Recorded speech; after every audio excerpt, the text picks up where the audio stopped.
spark in the air, a melody, a dream to share.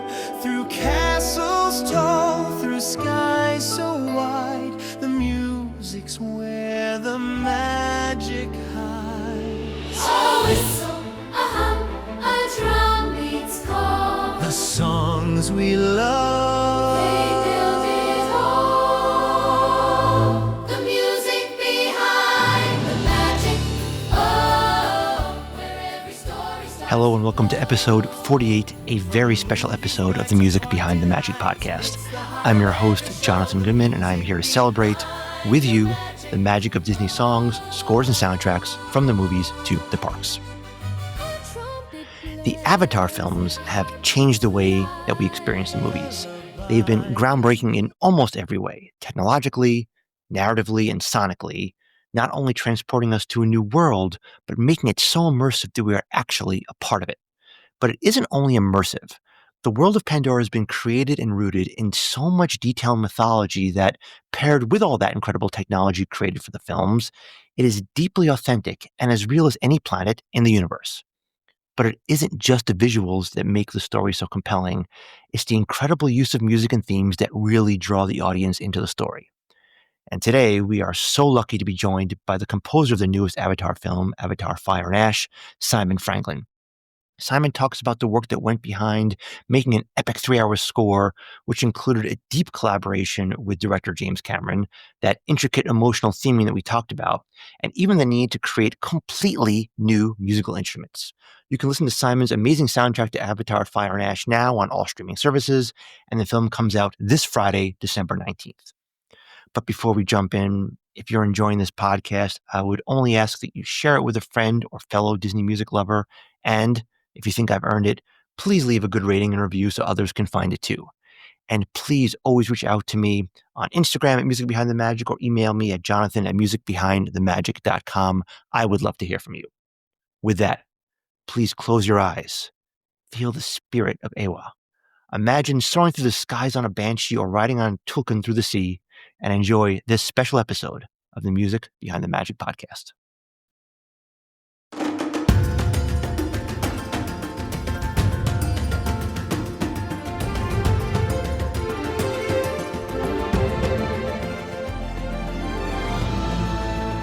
Well, we are absolutely thrilled to be joined today by Simon Franglen. Simon is an award-winning composer and producer who has written and produced music for several of the biggest movies of all time, including Titanic, Avatar, Avatar: The Way of Water, and the upcoming and highly anticipated Avatar: Fire and Ash, which opens this week on December 19th. Simon, thank you so much for joining us today. It's very nice to be here. Let me just put a slight corollary to that, which is that I didn't write the music to Avatar. I was the lead arranger for it. Got that? I meant wrote, produce. So I did write this, co-write the song, and I did produce the anyway. But yes, it's very nice to be here. Thank you very much indeed for having me, Jonathan. it is a pleasure. So excited to talk about Fire and Ash. There's so much anticipation for it and all the work you put into it, which is enormous from what I've seen and heard.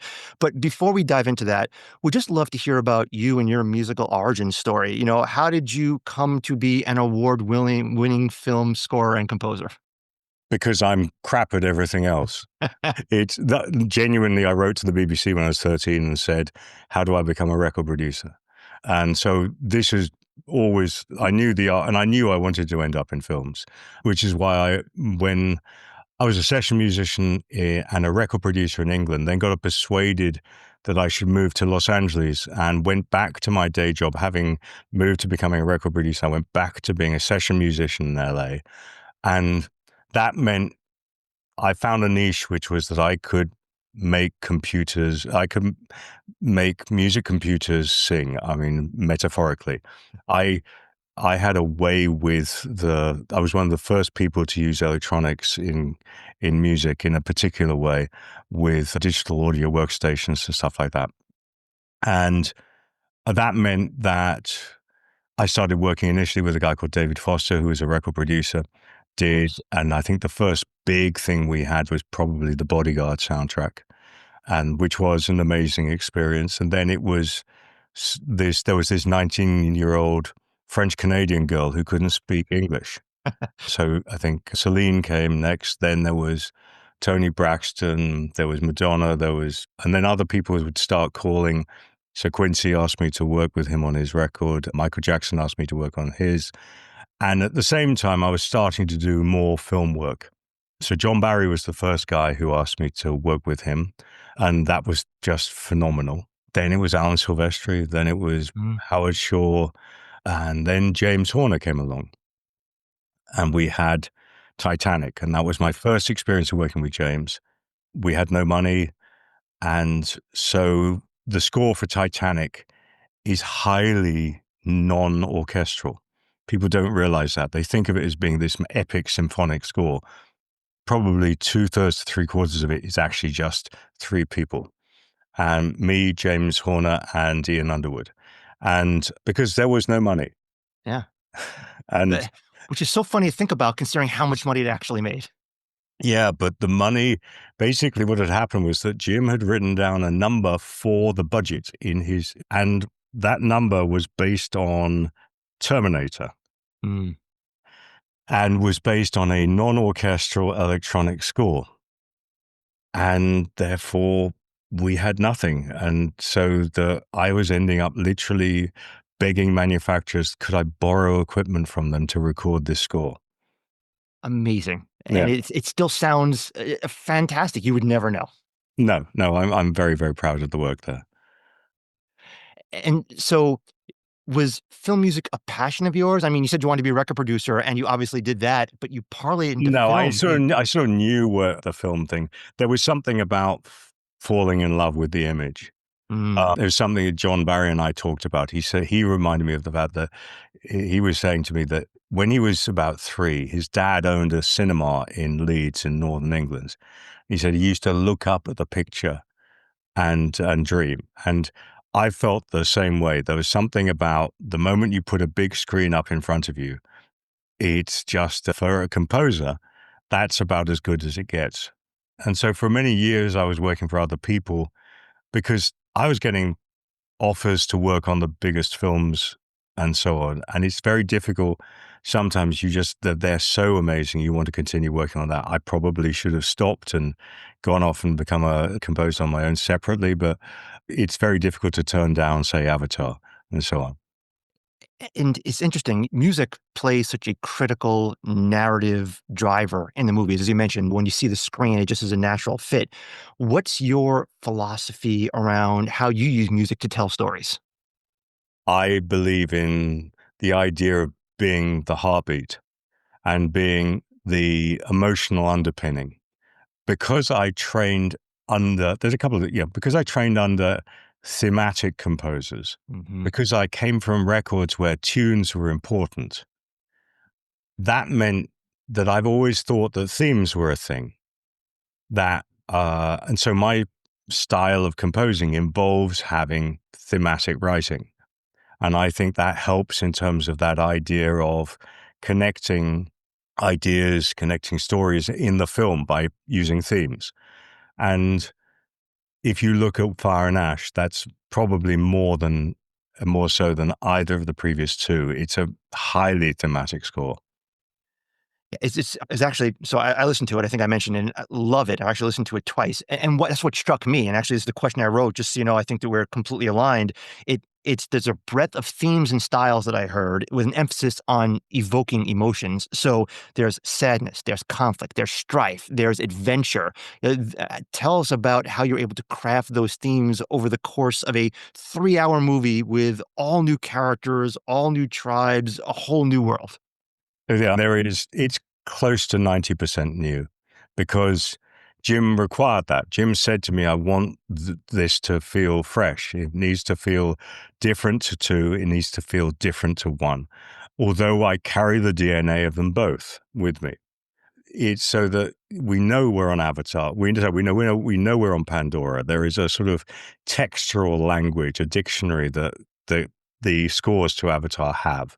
But then, for instance, we have the opening, we have the family is in this sort of weird situation of there is loss, there is grief, which is not an emotion one normally gets in, should we say, epic sci-fi dramas. Yeah.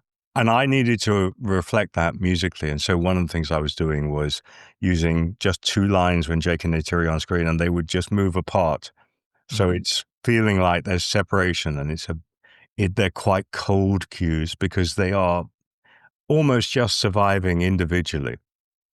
They have ceased to be this sort of the couple who fell in love from A1. They've lost their child, and they are just surviving. And the music had to reflect that sense of distance between them.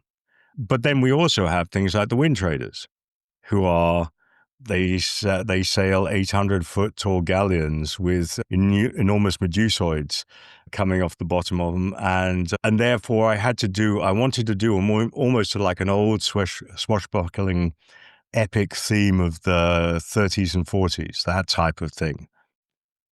Very Errol Flynn-esque. Yeah, Yeah. exactly. And then we think we know where we are, and then the Ash come in.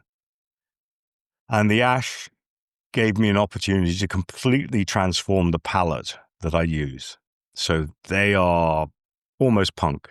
I actually end up using a Mongolian string instrument called the murin as the core of it, and then enhanced it with electric cellos and distorted violas and things like that. And I wanted this sense of drive, but I also wanted it to be, it's more a feeling with them rather than it being a theme. There's a riff that I use for them that once you know that's there, you know that the Ash are on screen. And A I little think, bit of foreshadowing. yeah, Yeah. and so on. And so that there's when they first arrive, actually it's a down da da da down da da da da, this sort of driving thing, but there's actually almost a kick and snare. It's not quite, but it's bong, cha cha, and it's meant to be relentless. It's slightly distorted. It's almost like a drum kit, and it's exactly the opposite of the warm organic feeling that, for instance, the Metkaya, the Omaticaya have, the other clans that we've known in previous films. Which is almost more tribal, with the choruses in the background. Yeah, yeah, Eh, yes. So, you would love to hear, again, it's completely new and bespoke tribes and clans. What you talked about, getting the 30s and 40s type of adventure and the punk. Talk more about how those themings came to be. Did it just come to you? Was something you worked at? How did you figure out this is going to be punk, this is going to be more adventurous because it works so well? I think the Wind Traders, I'd looked at these beautiful images, and I'd worked on the Wind Traders first in 2018. I'd written an on-screen jig for them in 2018, and this is the thing where and because of that, I'd built a scale for them. There was a musical mode for that, for their slightly more Arabic scale. They were a bit more exotic. They're a bit more sophisticated. And I used that scale so that when I saw the actual full-on galleon visuals, I started writing, and it was pretty easy, I have to say. There were a few versions, and also there was a longer scene in the original cut. Where we are now is about half as long as the original when we started, but there was this epicness to what we were seeing. So that one was pretty easy. The Ash, I knew I wanted to use this Mongolian instrument. I wanted to use this idea of this, like, not quite whirling dervish, but this, that there was a drive to it. And I started experimenting with electric guitars first to see and then I thought the electric guitars were just a bit too obviously Western. And I needed to have something that felt that it had that had a weirder flavor. And I'd been lucky a decade earlier to work in Mongolia, in northern China.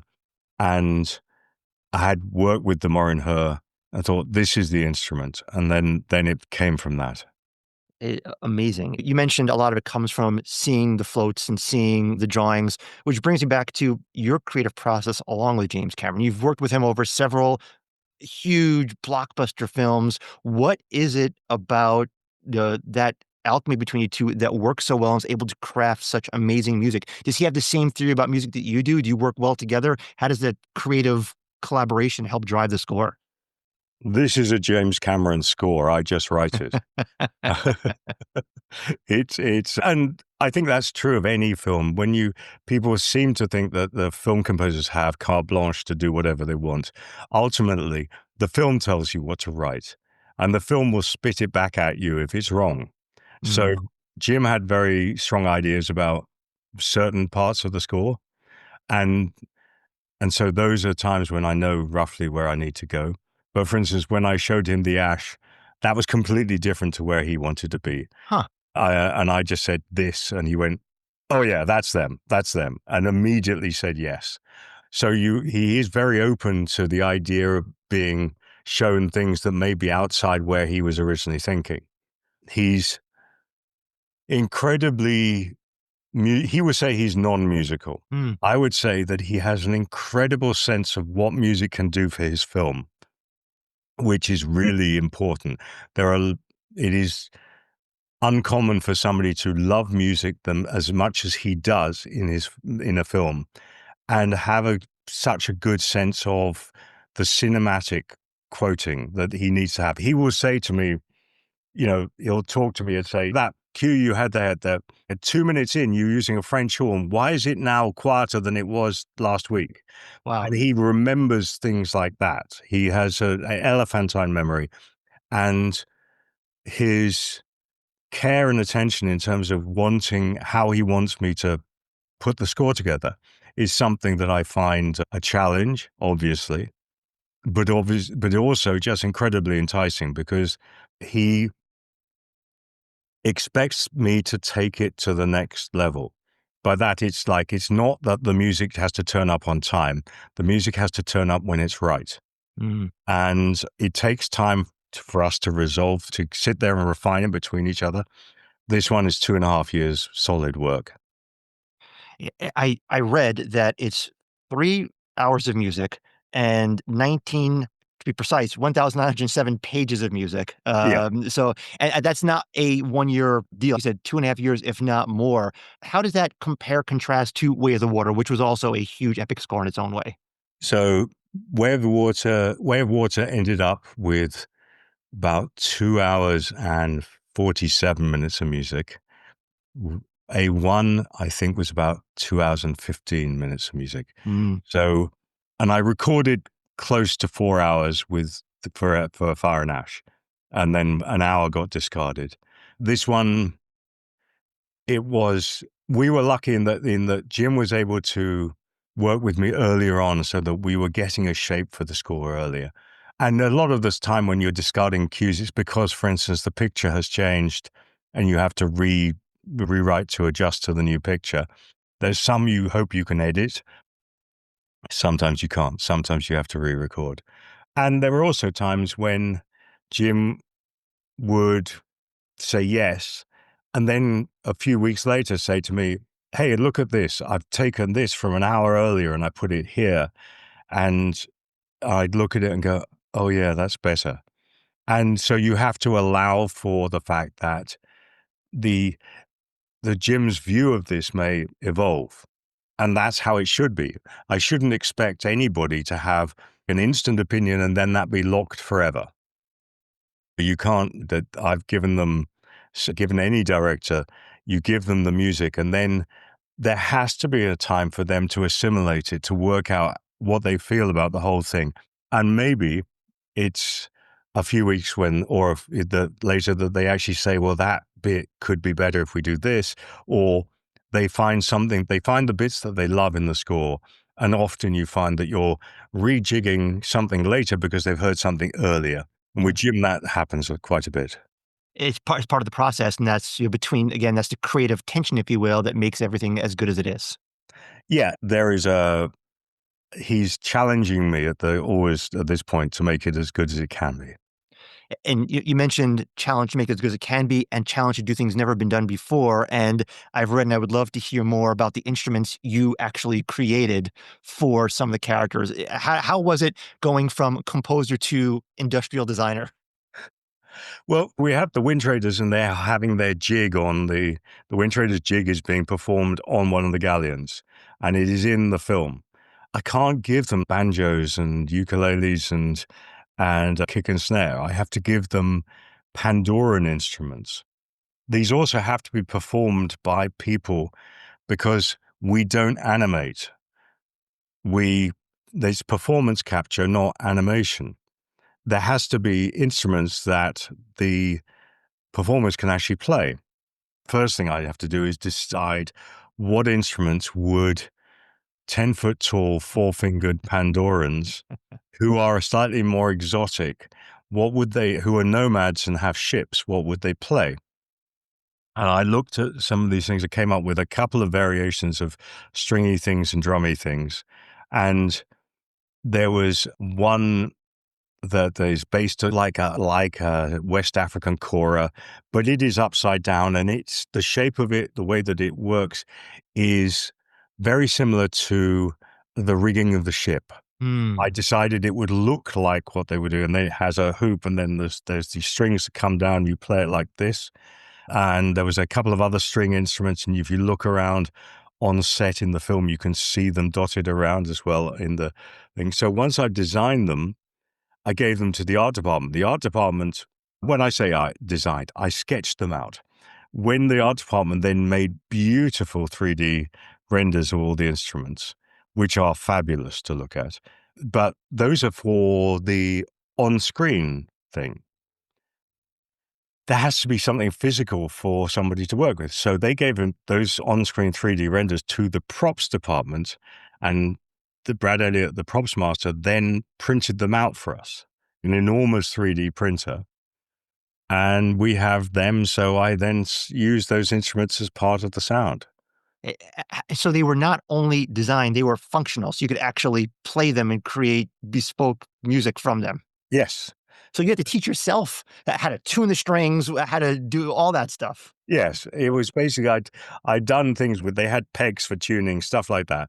The drum heads were meant to be out of the same material that the sails were made out of, because I thought they would use the similar materials.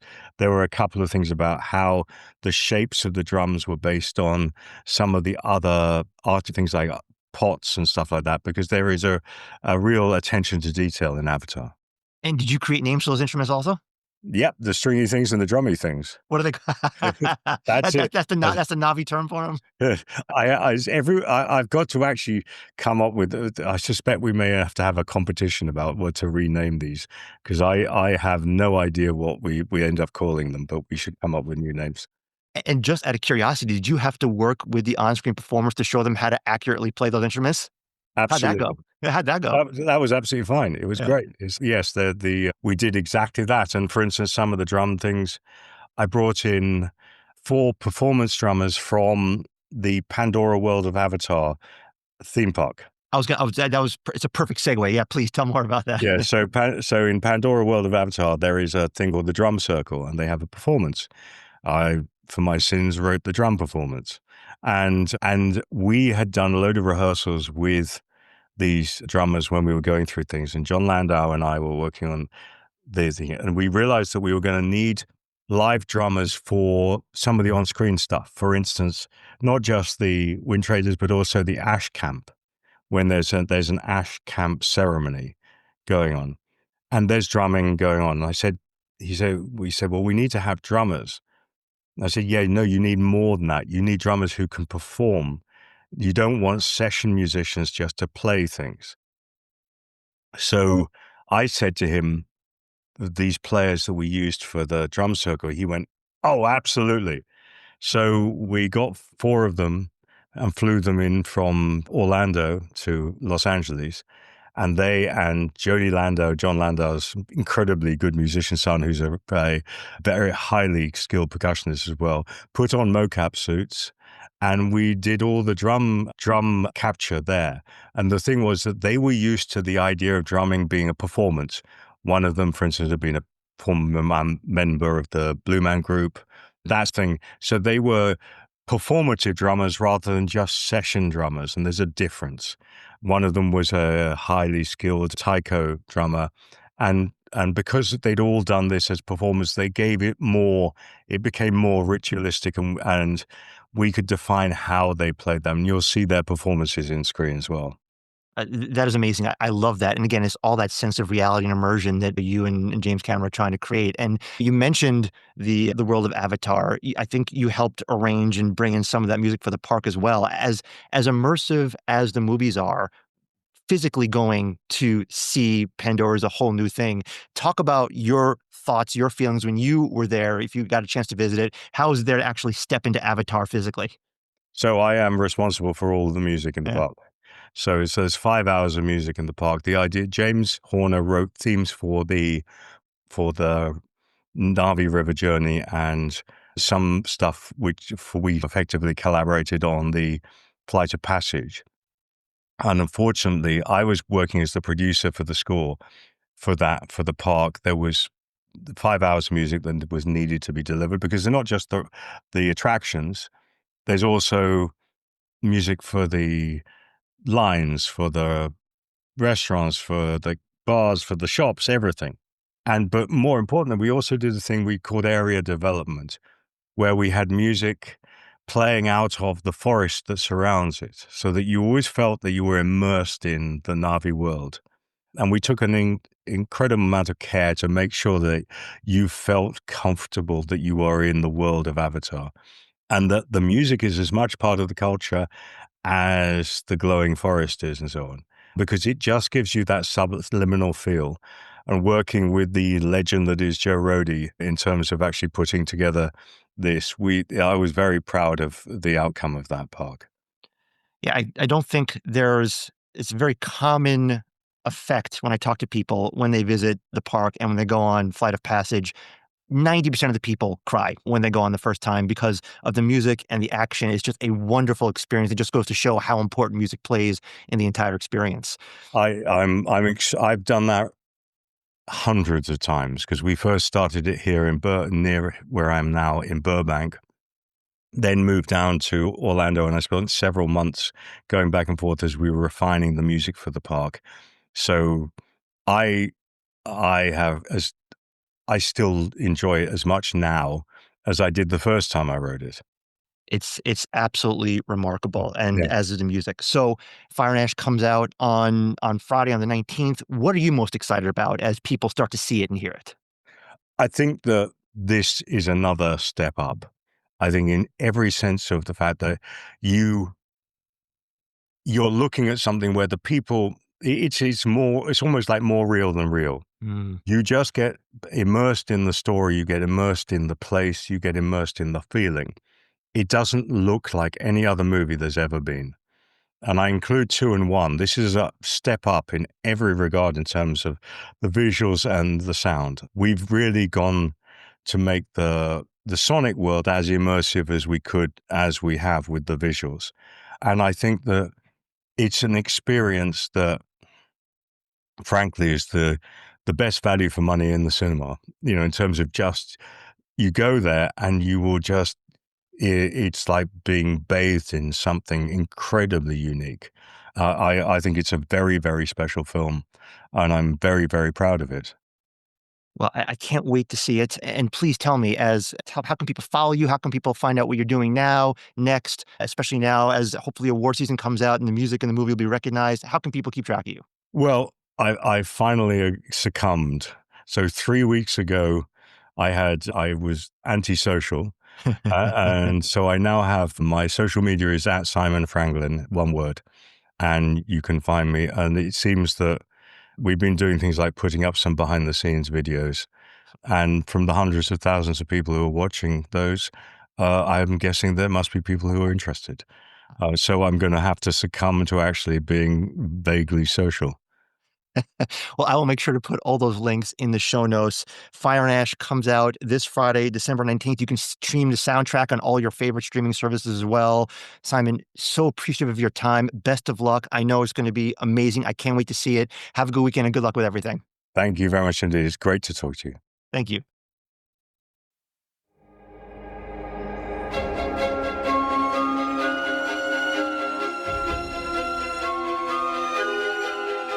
I want to again thank Simon Franglen so much for joining us and for sharing the incredible work of the music of Avatar, Fire and Ash. And as I mentioned earlier, please stream the soundtrack and score and see it in theaters this Friday, December 19th. And because there have been several recent episodes, there is no Disney music news today, and this will actually be our last podcast of the year. But reflecting on that, 2025 was an absolutely incredible year for this podcast, and it is, of course, thanks to you and of all the incredible guests who have been so fortunate to have connected with and met through this show. I am so grateful to you for helping make this podcast a community what it is.